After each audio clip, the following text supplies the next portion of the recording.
Hello friends, the worlds of chemistry में आपका स्वागत है। आज हम जिस टॉपिक पर बात करने जा रहे हैं वो मैंने यहां पर लिख दिया है, X ray diffraction by crystals. Crystals के द्वारा एक्स रेज का डिफ्रैक्शन ये किस लिए आवश्यक है, इसमें हम एक ब्रेग इक्वेशन भी पढ़ेंगे, ब्रेग की समीकरण पढ़ेंगे। ये एक्सरे डिफ्रैक्शन बाय क्रिस्टल्स ये किस लिए आवश्यक है ये मैं आपको बता देता हूं। मैंने एक ठोस पदार्थ पकड़ लिया है। असल में इस चैप्टर में ठोस प्रावस्था में हम क्या पढ़ रहे हैं, ठोसों के अंदर जो उसके घटक कण हैं वो किस प्रकार से व्यवस्थित हैं। ये सारी बातें हम जानना चाह रहे हैं कि अलग अलग ठोसों के आकार, आकृति, उनके नेचर अलग अलग क्यों होते हैं, उनके गुणधर्म अलग अलग क्यों होते हैं, क्योंकि उनके घटक कण उनके अंदर अलग अलग व्यवस्थाओं में व्यवस्थित होते हैं, इसलिए उनके बाहरी गुणधर्म भी अलग अलग होते हैं। बाहरी गुणधर्मों का अध्ययन करने के लिए उनके भीतर उनके जो घटक कण है वो किस प्रकार से व्यवस्थित है ये जानना बहुत आवश्यक है। इसलिए हमें एक्सरे डिफ्रैक्शन बाय क्रिस्टल्स ये पढ़ना आवश्यक है। एक उदाहरण मैं आपको देता हूं, जैसे हमारा कहीं पर फ्रैक्चर हो जाता है शरीर के अंदर हड्डी में, तो हम कैसे जानते हैं? हम देख तो नहीं सकते कि फ्रैक्चर हुआ नहीं हुआ, दर्द तो हो सकता है कि मस्कुलर पेन की वजह से, उस समय चोट की वजह से हो रहा हो। हमें कैसे पता चलता है कि वहां पर हड्डी में फ्रैक्चर है नहीं है? हम डॉक्टर के पास जाते हैं तो वो हमारा एक्सरे करता है। कुछ रेज जिनको हम एक्स रेज कहते हैं वो किरणें हमारे शरीर के अंदर डाली जाती हैं, वो मांस को भेदती हुई अंदर जाती है और हड्डियों से टकरा करके वापस एक पैटर्न देती है, जिससे हमें एक चित्र प्राप्त होता है। अंदर का चित्र हमें प्राप्त हो जाता है और डॉक्टर उस चित्र को देख करके बताता है कि हमारे हड्डी में फ्रैक्चर है या नहीं है। ठीक इसी तरह से आप ये देख लीजिए कि इस ठोस पदार्थ के अंदर घटक कण किस तरह से व्यवस्थित हैं। इसके लिए हमें कुछ एक्सरेज की जरूरत पड़ती है। एक्स किरणें जब इसके अंदर जाती हैं तो घटक कणों के साथ उनका इंटरेक्शन होता है।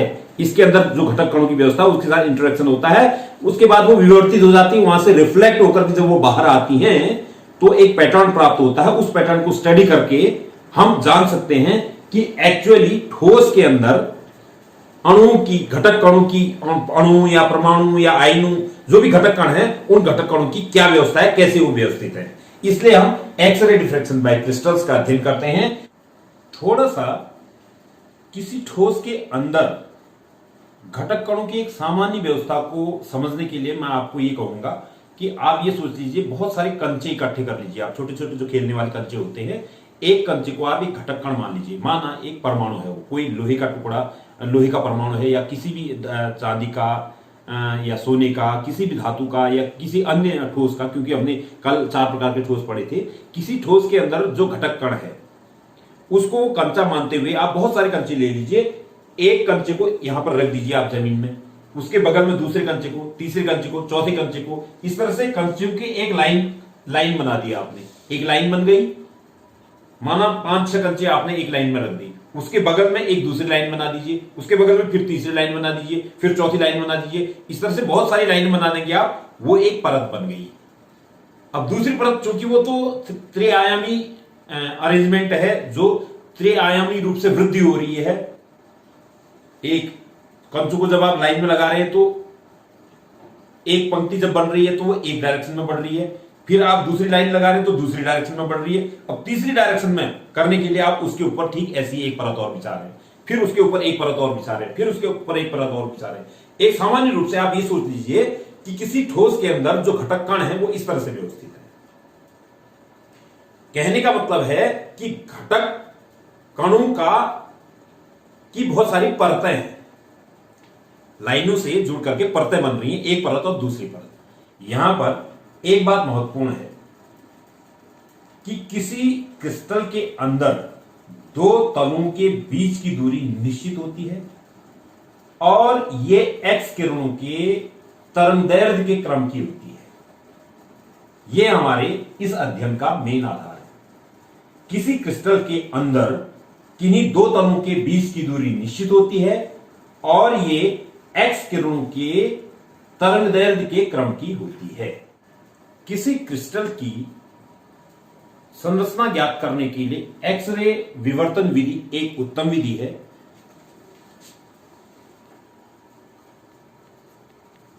WL ब्रेग और WH ब्रेग नाम के दो पिता पुत्र वैज्ञानिकों ने बहुत सारे क्रिस्टलों की एक्सरे डिफ्रैक्शन विधि से संरचना ज्ञात की। आइए जानते हैं कि उनके किसी क्रिस्टल की संरचना ज्ञात करने के जो आधार थे एक्सरे विधि से, वो क्या क्या। मुख्य रूप से 2 पॉइंट इसके आधार थे। नंबर 1, पहली बात तो ऐसी होनी चाहिए कि जो कणों की अलग अलग परतें हैं और क्रमानुसार आने वाली 2 परतों के बीच में जो आपतित किरण है वो परावर्तन के नियमों का पालन कर रही है। एक्सरेज जो हैं, जो रिफ्लेक्शन हो रहा है उनके अंदर, वो रिफ्लेक्शन रूल्स को फॉलो कर रही है। परावर्तन के जो नियम है उनका पालन कर रही है, एक बात। दूसरी बात, जो परावर्तित किरणें हैं,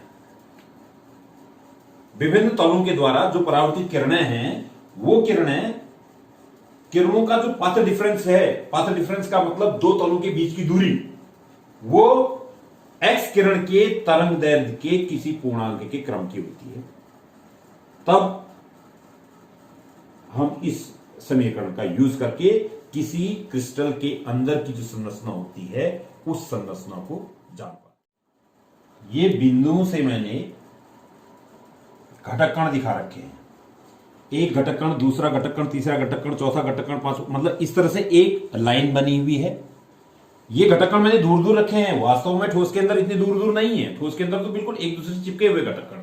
यहां पर समझने के लिए इन घटक कणों को थोड़ा दूर दूर रख दिया गया है। एक लाइन ये बन गई है, ये एक तल है असल में कहिए तो, और दूसरा तल, एक तल हमने के एल बना दिया है और दूसरा तल एम एन बना दिया है। ये एक तल के एल और दूसरे तल एम एन के बीच की दूरी माना डी है। यहां पर हमने डी लिख दिया है। ये इंसिडेंट रेज है मान लेते हैं, इनको कह देते हैं हम इंसिडेंट रेज ए बी, जो इस क्रिस्टल पर पड़ रही हैं। और ये हैं रिफ्लेक्टेड रेज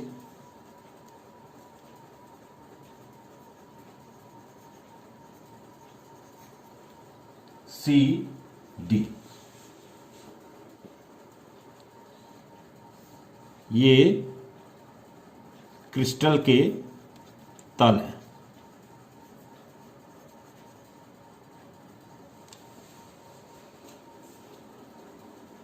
आपतित किरण है ए, एक तल के ई बिंदु पर ये टकरा करके परावर्तित हो रही है सी। दूसरी किरण हम मान लेते हैं बी, ये दूसरे तल के एफ बिंदु पर आकर के आपतित हो रही है। ये थीटा एंगल पर आपतित हो रही है और ये परावर्तित एंगल है, परावर्तित कोण है थीटा। ए बी आपतित किरणें हैं, सी डी परावर्तित किरणें हैं, थीटा आपतन कोण है, ये थीटा परावर्तन कोण है। एक तल के बिंदु ई पर ये ए सी, ए आपतित, ई सी परावर्तित किरण है और दूसरे तल के बिंदु एफ पर ये किरण बी एफ आपतित किरण है और एफ डी परावर्तित किरण है। अब इसको मैथमेटिकली सॉल्व करने के लिए हम थोड़ा सा ये देख लेते हैं कि जो 2 तलों के बीच की दूरी है ई एफ, इसको डॉटेड लाइन से हमने यहां पर दिखा दिया है। और ये जो परावर्तित किरण है ई सी, ये लंब हमने डाल दिया है बी एफ के ऊपर जी बिंदु पर और ए ई का ये लंब हमने डाल दिया है डी एफ के बिंदु एच पर।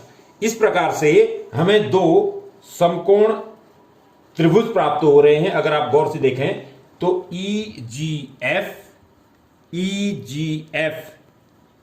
एक त्रिभुज है, ई एफ एच दूसरा त्रिभुज है। अगर हम इन दोनों को देखें तो ये दोनों त्रिभुज सर्वांग सम त्रिभुज हैं। 2 तल हैं के एल और एम एन और ये 2 तल उत्तरोत्तर तल हैं, यानी कि क्रम से आने वाले तल हैं। इस के एल के बाद एम एन वाला ही तल है, एक दूसरे के क्लोज हैं ये, मतलब के एल के बाद एम एन आया है, दोनों तल एक उत्तरोत्तर तल है, सक्सेसिव प्लेन्स हैं। इनके द्वारा परावर्तित किरणें एक दूसरे के समान प्रावस्था में केवल उस स्थिति में ही हो सकती हैं जब उनकी मार्ग की दूरी, ये जो इन दो के टोटल जो ए से सी तक और बी से डी तक डिस्टेंस ये तय कर रही हैं, वो मार्ग दूरी का अंतर उनके तरंग दैर्ध्य का एक पूर्ण गुणांक होता है। कहने का मतलब हम उनको मैथमेटिकली अगर हम कहें तो पाथ डिफरेंस मतलब आपतित तथा परावर्तित पुंजों पर जो दोनों पुंजों के मार्ग दूरी का अंतर है, देखिए ए से ई होते हुए सी तक और बी से इस लंब को खींचने के बाद ये डिस्टेंस, इसको हटा दीजिए, तो मतलब जो एक्स्ट्रा डिस्टेंस ये बी एफ डी किरण तय कर रही है, दोनों पुंजों के मार्ग दूरी का अंतर है G F plus F H, और इसका मान जी एफ प्लस एफ एच का मान एन लेमडा होना चाहिए, यानी कि जो एक्स किरण है उसकी तरंग दैर्ध्य के एक पूर्णांक के बराबर होना चाहिए। अगर हम इस चित्र को गौर से देखें तो त्रिभुज ई जी एफ और त्रिभुज ई एफ एच ये दोनों सर्वांग सम हैं। तो हमने यहां पर लिख दिया त्रिभुज ई जी एफ और त्रिभुज ई एफ एच सर्वांग सम हैं। तो यहां पर देखिए, अगर ये दोनों त्रिभुज ये त्रिभुज के सर्वांग सम हैं तो जी एफ बराबर एफ एच होना चाहिए, इसलिए हमने यहां पर लिख दिया G F equal to F H. अब जी एफ और एफ एच दोनों एक जैसे हैं, तो G F plus G F यानी कि 2GF equal to n lambda होना चाहिए। अब इस चित्र को जरा गौर से देखिए, जो जी एफ है ये एक समकोण त्रिभुज है। गणित के अनुसार G F equal to E F sine theta होता है, G F equal to E F sine theta होता है, तो G F equal to E F sine theta, और ई एफ डिस्टेंस किसके बराबर है, डी हमने पहले ही मान लिया था, तो ई एफ की जगह डी अगर हम लिख दें तो डी साइन थीटा आ गया हमारा जी एफ। जी एफ की इस वैल्यू को डी साइन थीटा को इस इक्वेशन में रखने पर 2GF एन लेमडा आया था हमारा, 2D sine theta equal to n lambda होता है। इसको अगर हम सीधे लिखें तो n lambda equal to 2D sine theta, ये ब्रेक समीकरण है। Lambda equal to 2D sine theta Bragg समीकरण हमें प्राप्त हुई है। यदि हमें एन का मान पता है कि जो परावर्तन हो रहा है वो किस क्रम का है, लेमडा एक्स किरण की जो तरंग दैर्ध्य है वो पता है, और थीटा आपतन कोण का मान पता है, तो हम डी का मान ज्ञात कर सकते हैं। किसी क्रिस्टल के अंदर दो तलों के बीच की दूरी ज्ञात कर सकते हैं, उस की सहायता से ही हम क्रिस्टल की संरचना को ज्ञात करते हैं। तो यह था ब्रेक समीकरण, एक्सरे डिफ्रैक्शन बाय क्रिस्टल्स, जिसकी सहायता से डिफ्रैक्शन की सहायता से हम क्रिस्टल के आंतरिक संरचना का अध्ययन करते हैं। Thank you.